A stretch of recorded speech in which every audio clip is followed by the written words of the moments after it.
Assalamualaikum warahmatullahi wabarakatuh. Baik, di sini saya akan menjelaskan perbedaan laporan PKL, skripsi, dan jurnal.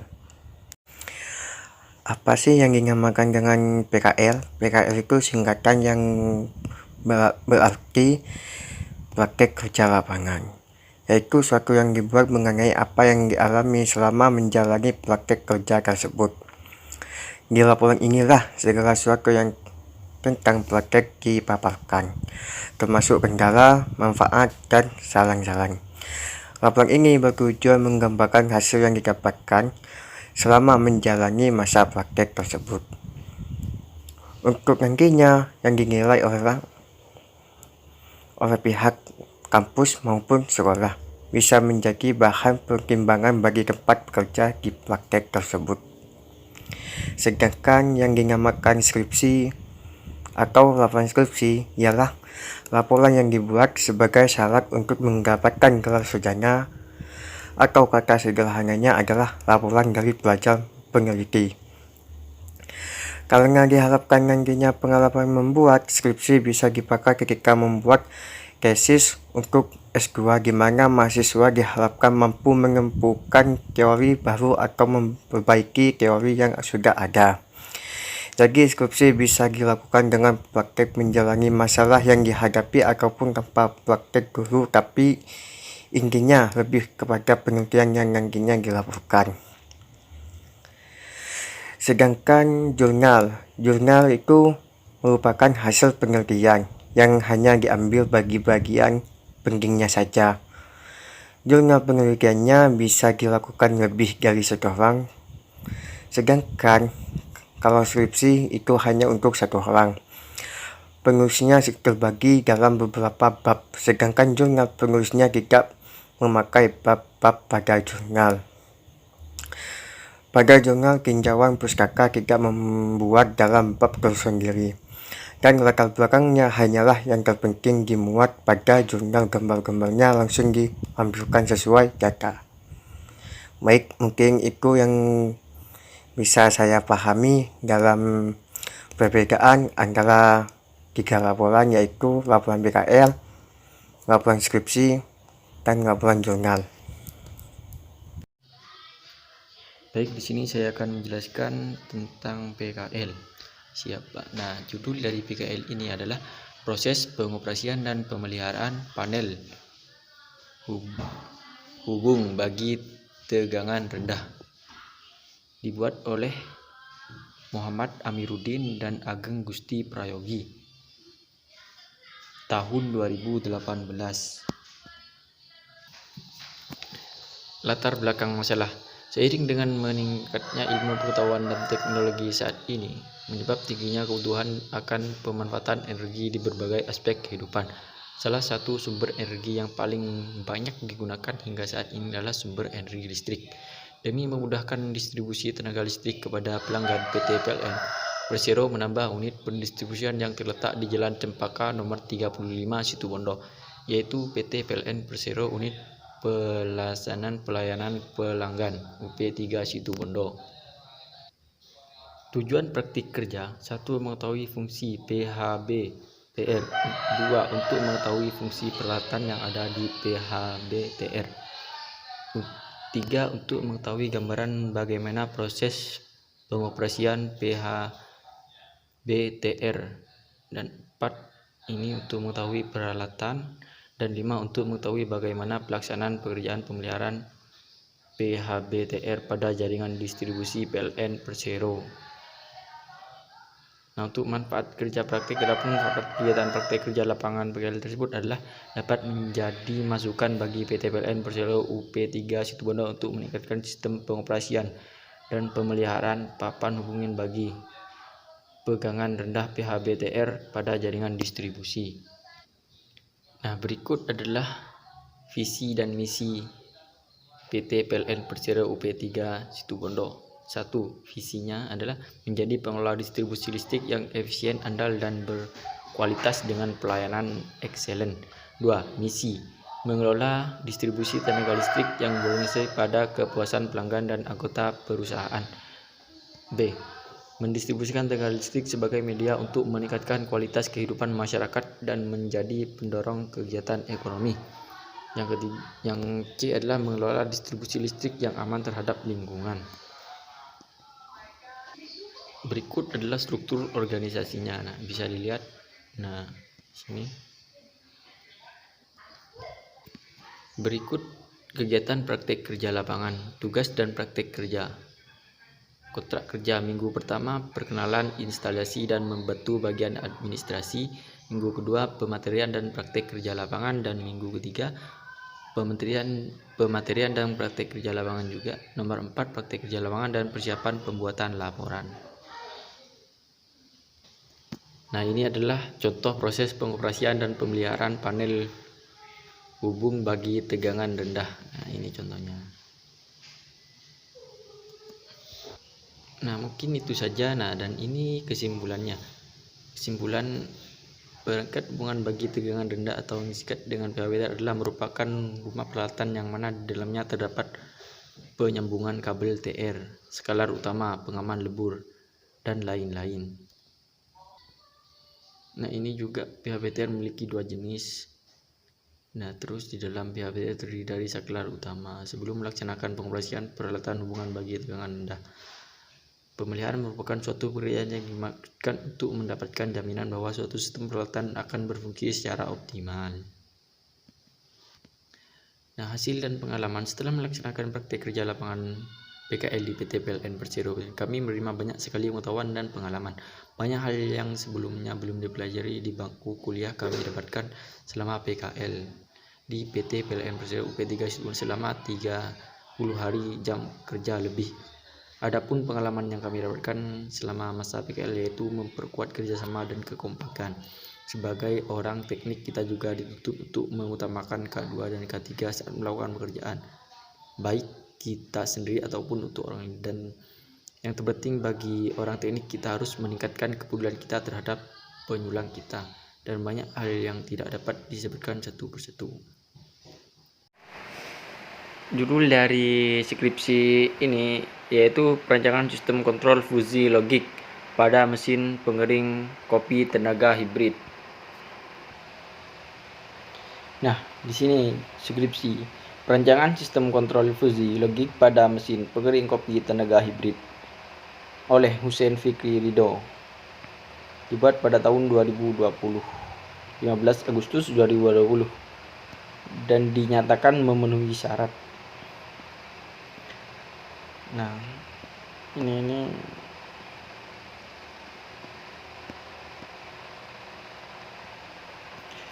teknik kendali fusi merupakan salah satu alternatif pengendali yang menggunakan logika manusia sebagai pengendali, sehingga tidak memerlukan pengetahuan tentang parameter. Parameter dari sistem teknik kendali fusi juga mempunyai kemampuan komputasi yang ringan. Maka pada tugas akhir ini dirancang suatu alat perancang sistem kontrol fusi logik pada mesin pengering kopi tenaga hibrid. Nah, tujuan dari tugas akhir ini adalah membuat alat yang mengatur temperatur dalam oven mesin pengering kopi serta mengamati kinerja kendali fusi. Pengendalian ini dilakukan dengan mengatur bukaan valve gas dan valve exhaust. Dari hasil penelitian tersebut diperoleh data set point 70%, maka bukaan servo gas sudut 31% berstatus open dan bukaan servo pada sudut 10 berstatus closed. Jika temperatur mencapai set point 70 derajat Celcius, maka servo valve gas dalam keadaan close 80 dan servo fan dalam keadaan open 60. Kopi adalah salah satu komoditas unggulan perkebunan Indonesia. Ya, perkebunan besar merupakan potensi pengembangan kopi. Berbagai jenis kopi yang diolah di Indonesia telah menjadi unggulan di beberapa negara pengimpor kopi. Industri kopi semakin banyak dibeli dengan permintaan kopi baik di dalam negeri maupun di luar negeri. Karena kopi merupakan potensi strategis yang memiliki nilai ekonomi yang dapat menghasilkan nilai tambah bagi masyarakat dan produsen negara. Nah, berdasarkan latar belakang di atas, maka permasalahan pada mesin pengering kopi tenaga hibrid ialah bagaimana merancang sistem kontrol pada alat pengering kopi dengan menggunakan fusgi lotik serta bagaimana cara kerja sistem kontrol alat pengering kopi. Tujuan penelitian berdasarkan rumusan masalah yang telah diuraikan pada tujuan dari peneliti ini adalah untuk mengetahui bagaimana merancang sistem kontrol pada alat pengering kopi dengan fuzzy logik serta bagaimana mengetahui cara kerja sistem kontrol pada alat pengering kopi. Manfaat penelitian ini diharapkan dapat memberikan manfaat mana berikut: digunakan untuk mempercepat proses pengering biji kopi, memberikan solusi kepada para petani untuk menghemat waktu dan biaya dalam proses pengering kopi, dapat dikembangkan untuk meneliti lebih lanjut. Nah, di sini ada contoh penguji kontrol fusi. Hasil pengujian set point suhu oven pada mesin pengering kopi terdapat pada tabel berikut. Nah, bisa dilihat di sini. Nah gitu. Nah, kesimpulan setelah melakukan perancangan dan pembuatan alat serta pengujian maka dapat ditarik kesimpulan yang telah dilakukan untuk mengembangkan tugas akhir ini. Kesimpulan tahap secara keseluruhan yang sudah dilaksanakan pada tugas ini: 1. Respon temperatur oven berjalan dengan baik. Suhu ruangan oven yang dapat oleh sensor waktu jika diatur 10 menit bekerja sesuai set point yang sudah diatur. Nah, ini kesimpulan. Nah, baik, untuk melanjutkan sini saya akan menjelaskan tentang penjelasan yang ketiga, yaitu jurnal. Baik, melanjuti dari penjelasan skripsi yang tadi, kita beralih ke jurnal. Nah, jurnal ini berjudul Perancangan Alat Pengukuran Kadar Air Biji Kopi Menggunakan Sensor Load Cell pada Mesin Pengering Kopi. Dibuat oleh Muhammad Mistu Adiputra. Dikirimkan tanggal 1 Juni 2019, direvisi 1 Juli 2019, diterima 1 Agustus 2019. Nah, salah satu komoditi perkebunan yang kiranya memiliki peluang sangat besar dan berkontribusi untuk mendorong perekonomian di Indonesia adalah kopi. Namun metode pengeringan konvensional yang bergantung pada sinar matahari penjemuran memiliki sejumlah kelemahan. Di antaranya adalah dari segi produktivitas pengiriman. Membutuhkan waktu lama. Pada umumnya pengering kopi dilakukan hingga mencapai kadar air 12,5% untuk mencapai standar biji yang berkualitas. Secara matematika, kadar air dapat dinilai dengan memperhatikan berat awal biji kopi dan berat akhir biji kopi.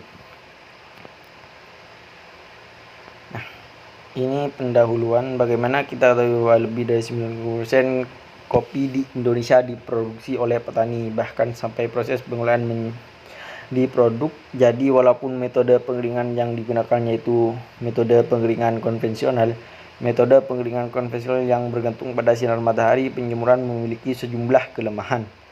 Di antaranya adalah dari segi produktivitas pengeringan membutuhkan waktu lama, yaitu 2 hingga 3 minggu. Untuk dari segi produk pengeringan membutuhkan untuk cuaca cerah atau 4 minggu untuk cuaca mendung. Nah, metode yang diusulkan sensor load cell. Sensor load cell berat merupakan komponen utama pada sistem timbangan digital, serta prinsip pengukurannya menggunakan tekanan sensor. Ini pada umumnya terdapat 4 buah strain-geol pengukur regangan yang tersusun sebagai jembatan. Dalam gambar 1 sensor load cell terdapat 4 buah kabel merah, hitam, hijau, putih. Dari setiap kabelnya memiliki fungsi berbeda. Kabel merah memiliki input tegangan sensor, kabel hitam ground sensor, kabel hijau positif sensor, output gestor nomor 5. Nah, bisa dilihat gambarnya seperti ini. Nah, ini perhitungan nilai kadar air yang terkandung dalam produk dinyatakan dalam 2 cara, yaitu basis basah dan basis kering. Kadar air basis basah dapat didefinisikan sebagai perbandingan massa air pada produk dengan massa total produk. Secara matematika, kadar air suatu bahan ditulis sebagai berikut: berat sampel awal, berat sampel akhir, dibagi berat sampel awal. Nah, kayak gitu.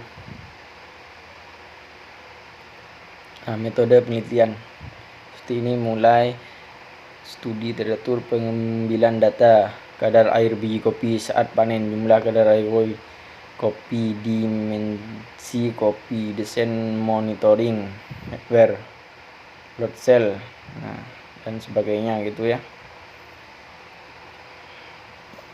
Nah, ini mesin pengering kopi bertenaga hibrid, kolektor dan gas LPG, ini contoh gambarnya. Keterangan ini sensor LM35, kolektor rak, ongkos dan sel, akun bawah, buat pixel.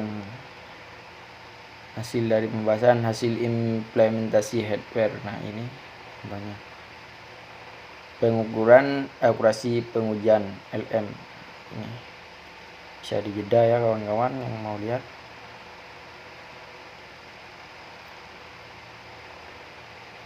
Nah, kesimpulan berdasarkan penelitian pengukuran kadar air pada biji kopi dengan menggunakan sensor Lloyd sel yang telah dilakukan menyimpulkan bahwa pengukuran kadar air pada biji kopi dengan menggunakan sensor Lloyd mampu membaca nilai pengusutan beban pada saat pengeringan langsung, sehingga presentasi nilai kadar air biji kopi dapat dianalisis dengan memperhatikan berat awal biji kopi serta berat akhir biji kopi setelah melalui proses pengeringan di mesin pengering kopi. Proses pengeringan yang berlangsung selama 200 menit dengan 20 percobaan menghasilkan pembacaan sensor LED sebesar 7.829 gram dengan presentasi tingkat kekeringan kopi mencapai 12,1%. Temperatur pada oven sebesar 27,913 derajat Celcius. Suhu atas 76,12 derajat, seng bawah 75,818 derajat dan oven 47,590. Nah, mungkin cukup itu saja yang dapat saya sampaikan, kurang lebihnya mohon maaf. Wabillahi taufiq wal hidayah. Wassalamualaikum warahmatullahi wabarakatuh.